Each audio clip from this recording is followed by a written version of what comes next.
Okay, welcome to Analytic Geometry Chapter 3. This one is about the distance formula.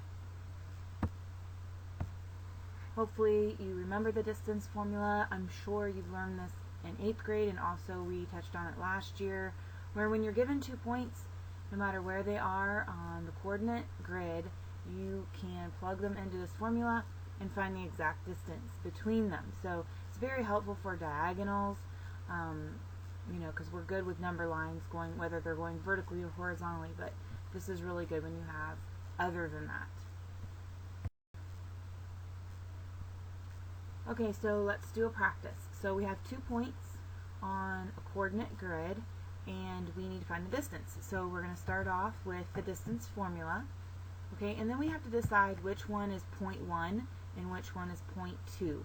As long as you're consistent, it doesn't matter. Just like when we plugged in the 2 points to find a segment measure, doesn't matter which one, you just have to pick. So I went ahead and picked 0.1 being -1, -2.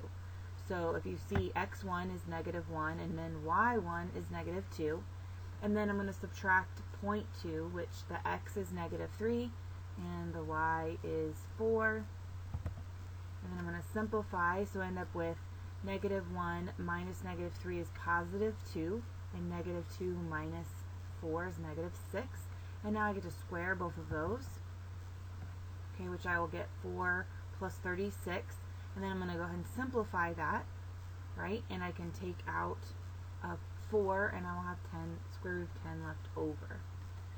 Alright, so if I put that in my calculator, I will get an estimated decimal. So this is what your work should look like for your whisk. Okay, so I do not want you to submit the whisk. We will talk about it briefly in class, but I want you to do this problem that I gave you, which is use the distance formula to determine between this.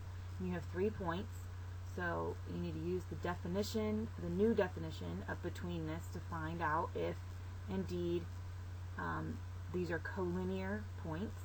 Okay, and then go ahead and do problems 1 through 5, and we'll talk about them tomorrow. Alright, thanks. Bye-bye.